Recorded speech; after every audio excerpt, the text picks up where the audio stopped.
Hello students, this is Abhishek Verma and you are watching Vidyas Thaliwale sir.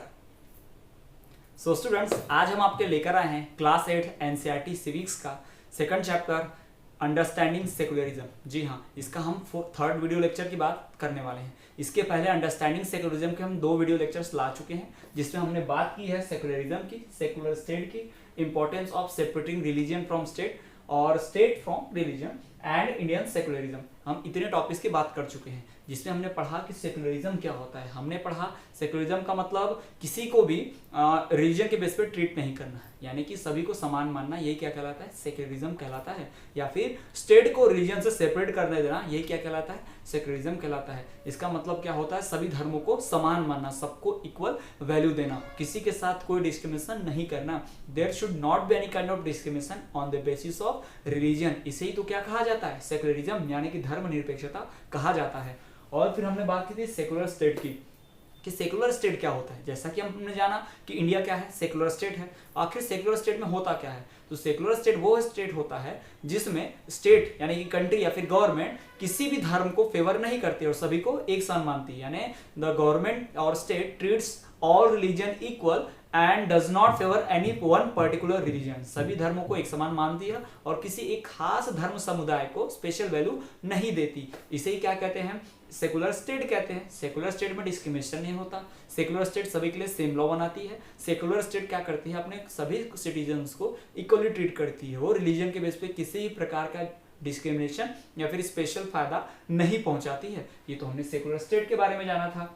हमने ये भी पढ़ा था आगे कि जब हम स्टेट को रिलीजन से अलग करते हैं या फिर रिलीजन को स्टेट से अलग रखते हैं तो क्या फायदा होता है ना, importance of separating state from religion. उसमें हमने पढ़ा कि अगर हम स्टेट को रीजन से अलग रखेंगे तो किसी के साथ डिस्क्रिमिनेशन नहीं होगा, मेजॉरिटी माइनॉरिटी को नहीं सता सकती है ना, माइनॉरिटी मेजॉरिटी को फोर्स नहीं कर सकती किसी के लिए। ये हमने पढ़ा था। हमने ये भी पढ़ा था कि अगर हम सेकुलरिज्म लगाते हैं कंट्री में तो हमारे कंट्री में रहने वाले सभी लोग, चाहे वो मेजॉरिटी हो माइनॉरिटी हो, वो हंसी खुशी एक साथ रह सकते हैं और अच्छे से लाइफ जी सकते हैं और कंट्री बहुत ज्यादा डेवलप कर सकती है। हमने कुछ कंट्रीज के एग्जांपल जैसे पाकिस्तान के बारे में पढ़ा था कि वहाँ सेकुलरिज्म बिल्कुल नहीं है, तो उनकी कंट्री कैसी पीछे है और वहाँ के माइनॉरिटी के साथ, हिंदू लोगों के साथ, सिख लोगों के साथ कितना अत्याचार होता है, ये हमने पढ़ा था एक। और हमने इंडिया के बारे में पढ़ा कि यहाँ कितनी भी माइनॉरिटी हो, मुस्लिम, सिख, जैन, बुद्धिस्ट, पारसी, जो भी लोग हैं, क्रिश्चियंस, उनके साथ कोई किसी तरह का भेदभाव नहीं होता, ना कोई अत्याचार होता है। इनफैक्ट उन्हें स्पेशल राइट्स मिलते हैं, माइनॉरिटीज को स्पेशल राइट दिया जाता है हमारी कंट्री में। तो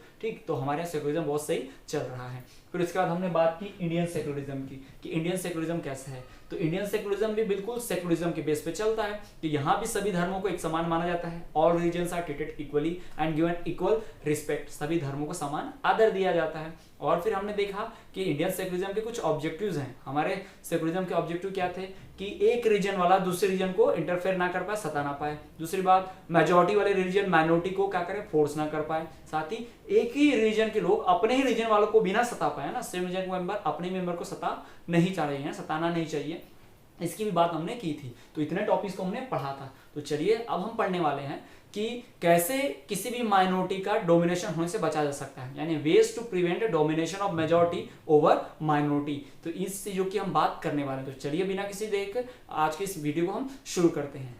सो स्टूडेंट्स, जैसा कि हम पहले भी बात कर चुके हैं कि जो भी मेजॉरिटी कम्युनिटी होती है, यानी जो लोग कंट्री में ज़्यादा होते हैं, जिनकी पॉपुलेशन ज़्यादा होती है या जिनकी पॉपुलेशन कम होती है, उनके साथ कुछ अलग बिहेवियर होता है। आपको सिंपल सा एग्जांपल हम देते हैं। फॉर एग्जांपल, आपके क्लास में टोटल 50 स्टूडेंट्स हैं। 50 स्टूडेंट में से सिर्फ 10 गर्ल्स हैं, 40 बॉयज़ हैं। तो मेजॉरिटी में बॉयज़ हैं, माइनॉरिटी में गर्ल्स हैं। तो अक्सर क्लास में आप देखेंगे कि बॉयज़ लोग गर्ल्स को, हो सकता है कि उनकी जो डिसीजन हो, जैसे कि गर्ल्स ने कहा कि सर दूसरा चैप्टर पढ़ाइए, और बॉयज़ में ज़्यादा लोग हैं तो उन्होंने कहा कि दूसरा चैप्टर पढ़ाइए। तो अक्सर बात किसी सुनी जाती होगी, बॉयज़ की होगी, वो ज़्यादा लोग हैं। या ये भी हो सकता है कि अक्सर बात गर्ल्स की सुनी जाती होगी, वो कम लोग हैं, तो कम लोग बोल रही है तो चलो उनकी बात सुन लो, कम से कम बेचारी कम है।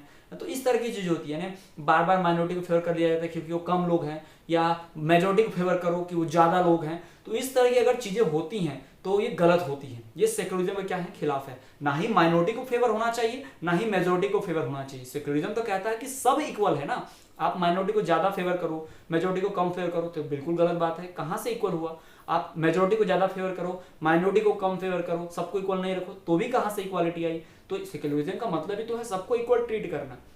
तो चाहे माइनॉरिटी कम हो चाहे मेजोरिटी ज़्यादा हो, सबको क्या देना चाहिए, एक जैसा ट्रीटमेंट देना चाहिए, सबको एक समान व्यवहार करना चाहिए सबके साथ, किसी को भी फेवर नहीं करना चाहिए। तो यही बात हम क्लियरली समझने वाले हैं, ठीक है। तो हमारे पास 3 तरीके हैं, 3 मेथड है, 3 वेज हैं जिनसे हम क्या कर सकते हैं, प्रिवेंट कर सकते हैं domination of one community by the other. एक कम्युनिटी दूसरे कम्युनिटी को सता ना पाए, एक कम्युनिटी दूसरे के ऊपर अत्याचार ना कर पाए, दूसरे को फोर्स ना कर पाए, इस बात से बचने के लिए हम क्या कर सकते हैं, कुछ तरीके अपना सकते हैं। तो हमारे पास टोटल 3 तरीके हैं, हम पढ़ेंगे इन 3 वेज को। We will study about 3 ways to prevent domination of one community by the other. तो एक एक करके हम इन तीनों वेज को पढ़ेंगे। तो सबसे पहले हम अपने पहले वे को पढ़ते हैं, जिससे हम क्या कर सकते हैं, एक कम्युनिटी का डोमिनेशन दूसरी कम्युनिटी के ऊपर रोक सकते हैं। तो चलिए हम बात करते हैं हमारे फर्स्ट वे की।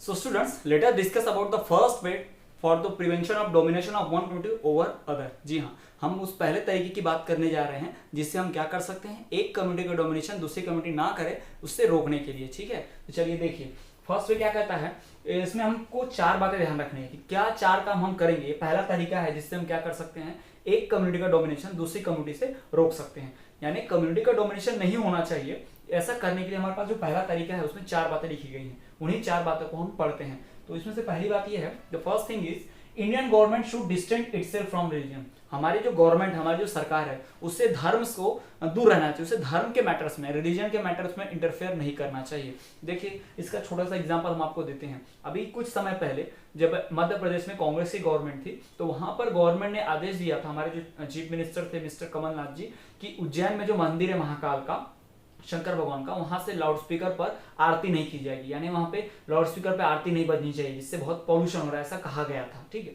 तो उन्होंने एक ही पर्टिकुलर धर्म को कहा। इसके पहले आप जानते हैं कि मस्जिद होती है, मस्जिद पे भी लाउडस्पीकर लगे होते हैं, 5 टाइम अजान होती है लाउडस्पीकर पे चिल्ला के जोर से, उससे भी तो नॉइज पोल्यूशन होता है, तो उसे नहीं रोका गया। यानी एक धर्म के रिलीजन में इंटरफेयर किया गया, एक में नहीं इंटरफेयर किया, तो ये बिल्कुल क्या है, गलत बात है। This is just against the secularism, ये तो सेकुलरिज्म के खिलाफ है। आप एक धर्म के मंदिर में पूजा अर्चना रुकवा रहे हैं और एक धर्म के मस्जिद में आप पूजा अर्चना चलने दे रहे हैं, गुरुद्वारा में लाउडस्पीकर बज रहा है, बजने दे रहे हैं, चर्च में लाउडस्पीकर चल रहा है, आप प्रेयर्स हो रही हैं, चलने दे रहे हैं, आप दूसरे जगहों पर क्या कर रहे हैं, सब कुछ चलने दे रहे हैं, लेकिन एक पर्टिकुलर जगह पर मंदिर में ही, और खासकर बाकी किसी भी राज्य में, किसी भी स्टेट में ऐसा नहीं हुआ, या एमपी के ही किसी और में, ग्वालियर में, भोपाल में, किसी मंदिर पे ऐसा लाउडस्पीकर को आरती बजाने से नहीं रोका गया, सिर्फ उज्जैन में ही क्यों रोक दिया गया ना। तो एक पर्टिकुलर रिलीजन को फोर्स करना या पर्टिकुलर रीजन पे कुछ लॉ फोर्स करना, इंप्लीमेंट कर देना गलत बात है। तो हमारी गवर्नमेंट को क्या करना चाहिए, रिलीजन के मैटर में पढ़ना ही नहीं चाहिए। हमारी गवर्नमेंट को रिलीजन से क्या करना चाहिए, डिस्टेंस, खुद को दूर रखना चाहिए। यानी गवर्नमेंट को लोगों की भलाई का काम करो, डेवलपमेंट का वर्क करो, रोड बनाओ, बिल्डिंग्स बनाओ, लेकिन कभी भी क्या करो, उसमें इंटरफेयर मत करो, रिलीजन में इंटरफेयर मत करो, हमेशा रिलीजन से क्या रहो, दूर रहो, ठीक है। दूसरी बात ये, it is not ruled by one religious group, कोई भी सरकार रहे, दूसरी बात है किसी भी की सरकार है, बीजेपी, कांग्रेस है ना, आम आदमी पार्टी, कोई भी गवर्नमेंट है, उस गवर्नमेंट में सिर्फ एक ही रिलीजन के लोग नहीं होने चाहिए, सिर्फ एक ही धर्म के लोग नहीं होने चाहिए। जैसे मान लीजिए बीजेपी में सिर्फ हिंदू या सिर्फ मुस्लिम नहीं होनी चाहिए, कांग्रेस में भी सिर्फ मुस्लिम, पूरे सिख लोग, पूरे हिंदू ऐसे नहीं होने चाहिए ना। सभी धर्मों के लोगों को रखो, सभी धर्मों के लोग को नेता बनाओ, सभी को जिताओ, ताकि वो सब धर्मों की बात सुनेंगे, सभी धर्मों को क्या करेंगे, स्पेशल राइट देंगे, किसी को फेवर नहीं करेंगे। वरना एक ही धर्म के लोग होंगे तो क्या होगा, एक ही धर्म का नेता होगा तो क्या करेगा, वो अपने ही धर्म वाले को फेवर करेगा। तो ऐसा नहीं होना चाहिए, this should not be done in our country. ये सेकुलरिज्म के लिए नुकसानदायक होगा अगर ऐसा होगा, तो इसलिए ऐसा नहीं करना है। तीसरी बात, it also does not support any one religion. अब गवर्नमेंट बनी है तो गवर्नमेंट को कभी भी एक धर्म को फेवर नहीं करना चाहिए। गवर्नमेंट चाहे किसी की बने, बीजेपी, कांग्रेस, आम आदमी पार्टी, बहुजन समाज पार्टी, समाजवादी, कोई भी गवर्नमेंट बने, वो क्या करना चाहिए, किसी को भी फेवर नहीं करना चाहिए, किसी एक धर्म का फायदा नहीं करना चाहिए उस धर्म को, चाहे वो किसी की भी गवर्नमेंट हो। अगर ऐसा करेंगे तो सेकुलरिज्म बड़ा अच्छा चलेगा, है ना, किसी भी एक कम्युनिटी का डोमिनेशन नहीं होगा। वरना आप एक को फेवर करेंगे तो दूसरे लोग क्या सोचेंगे, तो हमारे साथ अत्याचार हो रहा है, तो डोमिनेशन हो जाएगा, और हमें क्या करना है, डोमिनेशन रोकना है, इसलिए एक को फेवर नहीं करना है। चौथी बात, any government body like court, police station, schools etcetera, है ना, जो भी गवर्नमेंट बॉडी है, कोर्ट है, पुलिस स्टेशन है, गवर्नमेंट स्कूल्स है, ये सब जो है किसी एक धर्म को फेवर नहीं करना चाहिए। इन सभी में क्या होना चाहिए, सभी धर्मों के लोग होने चाहिए। जैसे कि आप स्कूल्स में देखते हो, जो प्रेयर होती है, नेशनल एंथम होती है, सभी लोग गाते हैं, है ना। जो भी प्रेयर्स होते हैं सभी लोग मिलकर गाते हैं। आपके क्लास में देखेंगे आप तो हिंदू, मुस्लिम, सिख, ईसाई, जैन, बौद्ध धर्म के लोग सभी लोग मिलकर एक साथ पढ़ते होंगे। क्या टीचर ने कभी भेदभाव किया है? नहीं किया है। टीचर कभी भी रिलीजन के हिसाब से नहीं पढ़ाता, आपको मार्क्स भी रिलीजन के हिसाब से नहीं देते, आपको स्कूल में एडमिशन भी उसके हिसाब से नहीं मिलता रिलीजन के हिसाब से। यानी कि ये जो इंस्टीट्यूट है ये कभी भी रिलीजन को नहीं देखना चाहिए, हमेशा रिलीजन से दूर रहना चाहिए। तो यही होता है हमारे यहाँ, क्योंकि हमारे यहाँ क्या है, सेक्युलरिज्म है। तो ये हमने बात की हमारे फर्स्ट मेथड की। This is the first way for what, to prevent domination of one community over other, domination of one country by another. तो ये हमारा पहला मेथड था। अब हम बात करते हैं दूसरे मेथड की कि कैसे हम डोमिनेशन को रोक सकते हैं। Let us study about the second way. So students, let us discuss about the second way to prevent domination of one community over other. हम जो दूसरा तरीका बात करने जा रहे हैं कि एक कम्युनिटी का डोमिनेशन दूसरे के ऊपर रोका जाए, यानी कोई दूसरे धर्म वालों को ना सताए, उसको जो दूसरा तरीका है उसे कहा जाता है स्ट्रेटेजी ऑफ नॉन इंटरफेरेंस। यानी हमारी गवर्नमेंट दो तरह की स्ट्रेटेजी अपनाती है। एक है स्ट्रेटेजी ऑफ नॉन इंटरफेरेंस, यानी धर्म के मामले में इंटरफेयर ही मत करो, और दूसरा की स्ट्रेटेजी ऑफ इंटरफेरेंस, यानी इंटरफेयर कर भी सकते जरूरत पड़ने पर। और तीसरा तरीका हमारा वही है स्ट्रेटेजी ऑफ इंटरफेरेंस। तीसरे की हम बाद में बात करेंगे, पहले हम दूसरे तरीके की बात करते हैं। स्ट्रेटेजी ऑफ नॉन इंटरफेरेंस क्या कहता है? फॉर एग्जाम्पल देखिए, हमारी गवर्नमेंट क्या करना चाहिए, the state should respect the sentiments of all religions. हमारी गवर्नमेंट को, हमारे स्टेट को सभी धर्मों की फीलिंग्स, सेंटिमेंट मतलब होता है भावनाएं, feelings, the state should respect the sentiments of all religions. सभी धर्म वालों की भावनाओं की कदर करनी चाहिए। उनके धर्म वाले ऐसा मानते हैं, चलो अच्छी बात है। वो धर्म वाले अच्छी बात मानते हैं, चलो वो भी अच्छी बात है। आप ऐसा मानते हैं, आप भी अच्छी बात है। किसी से भी कोई प्रॉब्लम नहीं होनी चाहिए। गवर्नमेंट को सबकी फीलिंग्स का, सभी धर्म वालों की फीलिंग्स का रिस्पेक्ट करना चाहिए। आप ऐसे पूजा करते कीजिए, कोई प्रॉब्लम नहीं। आप ऐसे प्रार्थना करते कीजिए, कोई प्रॉब्लम नहीं। हमें कोई इंटरफेरेंस नहीं करना है। इस तरह की बात गवर्नमेंट को करनी चाहिए। दूसरी, आपको अगर एग्जाम्पल के माध्यम से समझाएं तो फॉर एग्जाम्पल पगड़ी पहना, है ना, वियरिंग टर्बन, टर्बन मीन्स पगड़ी। पगड़ी पहनते हैं सिख लोग, आपने देखा होगा, उनके धर्म का वो पार्ट है। सिख लोग पगड़ी पहनते हैं, पंजाबी लोग। तो अब वो पगड़ी पहनेंगे इतनी बड़ी, तो वो हेलमेट पहन पाएंगे क्या? नहीं। लेकिन गवर्नमेंट ने तो लॉ बनाया कि सबको हेलमेट पहनना कंपलसरी है। तो गवर्नमेंट क्या बोलेगी कि पगड़ी उतार के हेलमेट पहनो? नहीं, ये तो उनके धर्म के खिलाफ हो जाएगा ना, उनकी फीलिंग्स को डिसरिस्पेक्ट करना हो जाएगा। इसीलिए गवर्नमेंट को क्या करना चाहिए, उन्हें छूट देनी चाहिए कि आप हेलमेट नहीं पहनेंगे तब भी चलेगा, क्योंकि आपके धर्म में पगड़ी पहनना अलाउ है, ठीक है। और जो पगड़ी नहीं पहनते वो हेलमेट पहन सकते हैं।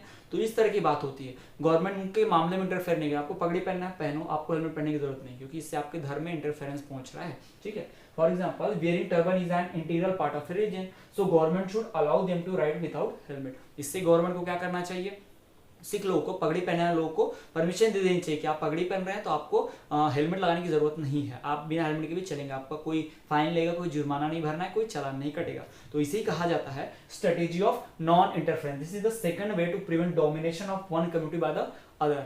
So student, let us talk about the third way to prevent domination of one community by the other। जो कि तीसरी जो हमारा तरीका है, थर्ड वे है, उसे हम कहते हैं स्ट्रेटेजी ऑफ इंटरफेरेंस। ये हमारा दूसरा तरीका था, स्ट्रेटेजी ऑफ नॉन इंटरफेरेंस। अब हम बात करेंगे तीसरे तरीके। So students, let us talk about the third way of prevention of domination of one community by other। तो हम तीसरा जो तरीका है जिससे हम एक कम्युनिटी का डोमिनेशन दूसरे कम्युनिटी के द्वारा रोक सकते हैं, उस तरीके को कहते हैं स्ट्रेटेजी ऑफ इंटरफेरेंस, या इंटरफेयर करने वाली स्ट्रेटेजी। इसके पहले जो हमने दूसरा तरीका पढ़ा था वो क्या था, strategy of non interference, interfere नहीं करने वाला प्लान। और हम जो पढ़ने जा रहे हैं वो है इंटरफेयर करने वाला प्लान।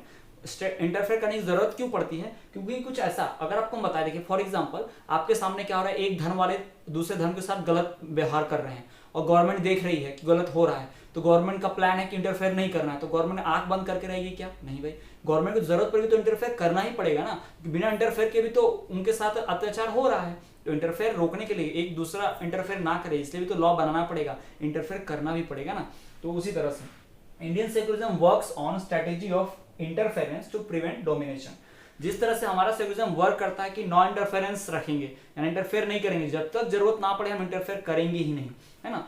लेकिन फिर भी अगर कहीं ना कहीं ऐसा कुछ गड़बड़ी परफॉर्म होती है, कुछ डोमिनेशन होता है, कोई गलत चीज करता है, जैसे मुस्लिम लोग को पहले मैंने बताया था कि मुस्लिम लोग क्या करते थे, मुस्लिम लोग अपने वाइफ्स को तलाक देते, 3 तलाक बोल के, ऐसे ओरली तलाक तलाक तलाक। इससे मुस्लिम लोगों का क्या हो रहा था, मुस्लिम वीमेंस का क्या हो रहा था, डोमिनेशन हो रहा था, उनके खिलाफ अत्याचार हो रहा था। तो इस ओरल तलाक को रोकने के लिए, उन्हें घर से ना निकाल दिया जाए, गवर्नमेंट ने क्या किया, इंटरफेयर किया और 3 तलाक को बैन कर दिया, ठीक। तो गवर्नमेंट ने अत्याचार रोकने के लिए, डोमिनेशन रोकने के लिए इंटरफेरेंस किया। ठीक उसी प्रकार से हिंदू लोगों में क्या होता है, अपर कास्ट वाले लोअर कास्ट वालों को, पहले के समय में अपर कास्ट वाले लोअर, एंशियंट टाइम की बात है ना, बहुत पहले इंडिया जब आजाद हुआ था तब चलता था ये, बहुत भी रूरल एरिया में चलता था। इसको जात पात का भेदभाव बोलते थे, है ना, छुआछूत।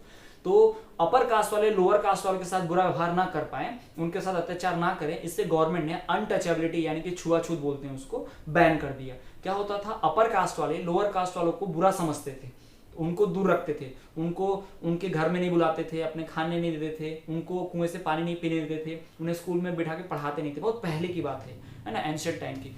तो ये होता था, इसको अनटचेबिलिटी बोलते थे। तो हमारे गवर्नमेंट ने इस पर बैन लगा दिया कि ऐसा नहीं हो सकता। तो गवर्नमेंट ने इंटरफेरेंस किया रिलीजन में और बैन लगा कि स्ट्रेटेजी ऑफ इंटरफेरेंस अपनाई कि हम इंटरफेयर करते हैं और इस गलत चीज को बैन करते हैं, क्योंकि ये क्या कर रहा है, किसी एक रीजन की फीलिंग को हर्ट कर रहा है। तो इसी कहते हैं स्ट्रेटेजी ऑफ इंटरफेरेंस। तो ये तरीका अपनाया गवर्नमेंट ने क्या प्रिवेंट करने का, domination of one community to other community. तो यही 3 तरीके हमने पढ़ लिए हैं।